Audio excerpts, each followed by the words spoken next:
Hi, my name is Kylin and welcome to this video for an overview on the Australian eRequesting Data for Interoperability Release 1 Draft for Community Comment document. The Australian eRequesting Data for Interoperability, the AUeReqDI, is the first of our use case specific sets of data groups that builds upon and complements the foundational Australian Core Data for Interoperability, the AUCDI, and focuses on the specific use case of eRequesting. The Australian eRequesting Data for Interoperability will support a broad approach to eRequesting within the Australian health context, with Release 1 focusing on the core data elements to support electronic pathology and medical imaging requests in primary and community-based care provision.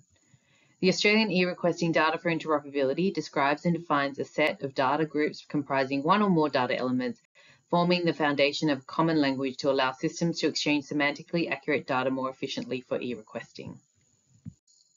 The draft first release of AUeReqDI is now open for comment, and we hope this short video will help you start your review process. For this review, we welcome feedback from any and all interested stakeholders. We want to be inclusive of all points of view, and reviewers do not require any specific skill sets or professional background.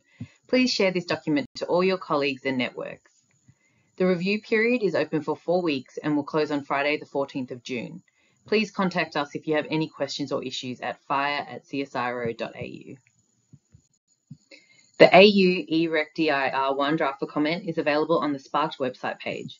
On the AUeReqDI R1 page, you will be able to find a PDF of the document, a link to the feedback form, and a prep sheet if you need it.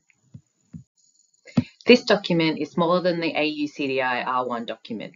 It begins with the background context on the what, why, and how of the AUeReqDI design and development. It talks about the definition of AUeReqDI, some of the design principles, the scope for R1, and also some guidance on how to read the clinical information models for each of the data groups. The document then dives straight into the data groups. The first release of AUeReqDI covers 7 data groups. 4 data groups are specific to the AUeReqDI, and 3 have been incorporated from the AUCDI.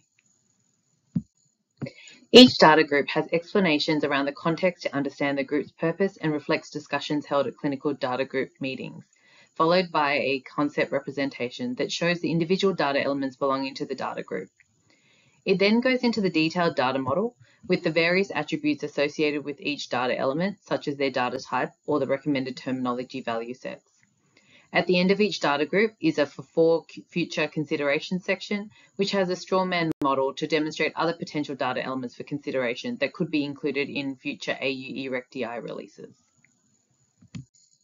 We are after feedback on suggestions for improvements for the data groups and elements, for additional data elements that are not yet in the backlog, if there are significant barriers to development, implementation, or use of any of the data elements, any additional use cases and data group or elements to support them, and general feedback on the document.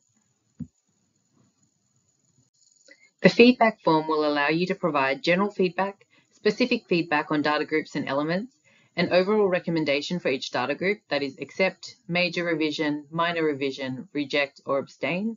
All feedback will be collated and addressed before the document is published in late 2024.